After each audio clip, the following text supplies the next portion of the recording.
Assalamualaikum warahmatullahi wabarakatuh. Hello students.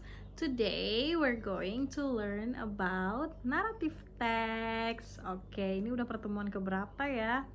Jadi ini merupakan pertemuan pertama di semester kedua. Maka kita hari ini akan belajar tentang narrative text ya.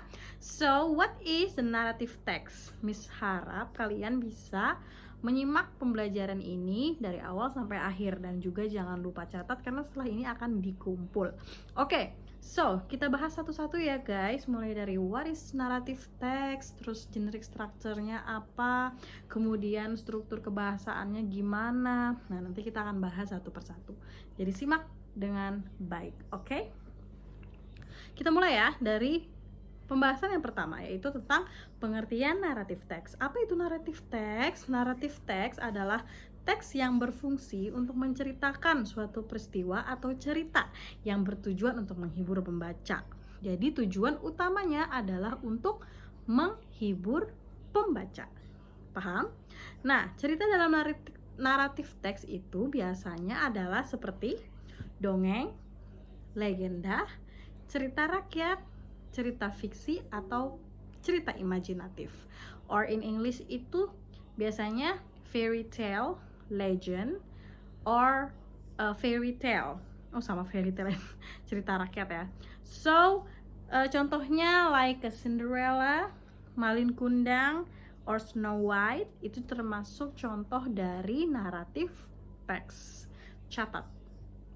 Kemudian tujuan naratif teks. Nah, ini selalu muncul ya di dalam soal-soal biasanya tentang what is the purpose of narrative text. So, the purpose of narrative text is to entertain the reader. That's it.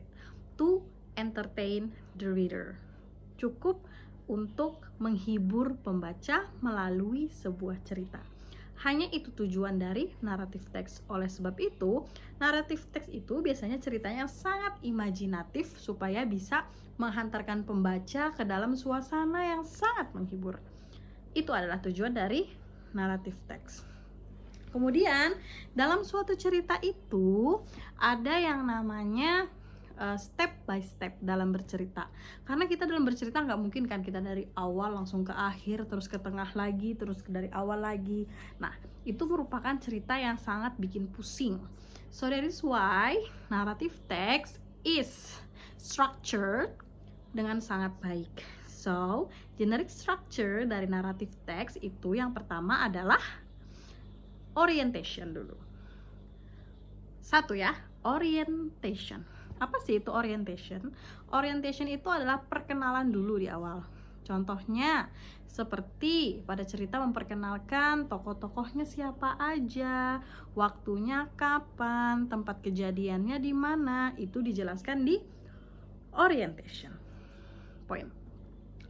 Contohnya yang seperti yang kita biasa dengar itu like once upon a time there lived a poor farmer in a small village named Dayang Sumbi, and the son is Malin Kundang. That is the orientation. Kemudian, generic structure yang kedua atau step kedua yaitu adalah complication.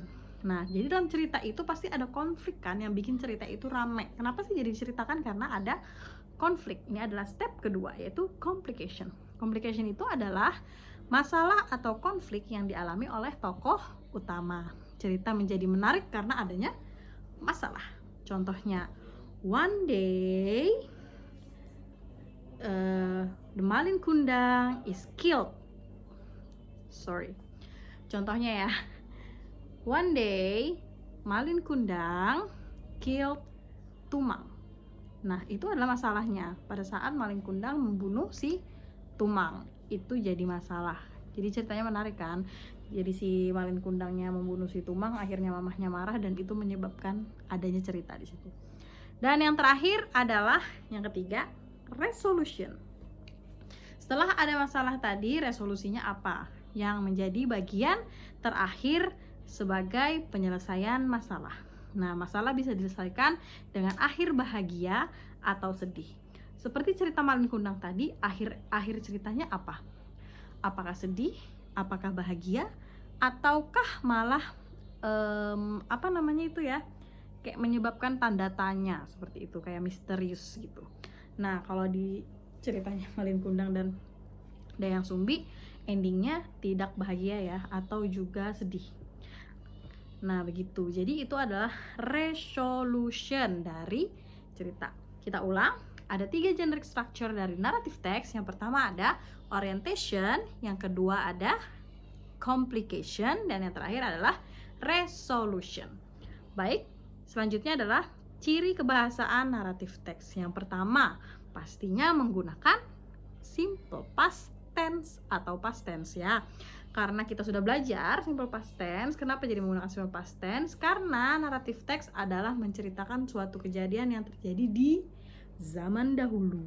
Maka kalau zaman dahulu maka kita menggunakannya simple past. Nanti kita akan belajar lebih lanjut tentang simple past, walaupun kita sudah belajar, mungkin ada yang lupa nanti ya. Kemudian selalu menggunakan keterangan waktu, like once upon a time, one day, then. Nah, itu. Oke. Nah, ada beberapa tadi yang harus kalian ingat. Yang pertama itu adalah pengertian narrative text, kemudian generic structure, dan juga ciri-ciri kebahasaan dari narrative text. Itu dulu pembahasannya. Selanjutnya silahkan kita baca cerita. Tidak hanya membaca tapi sambil bernyanyi ya. Nah, baik, lanjut ke Miss secara live. Thank you so much. Jangan lupa dicatat dan dikumpul, oke? Wassalamualaikum warahmatullahi wabarakatuh.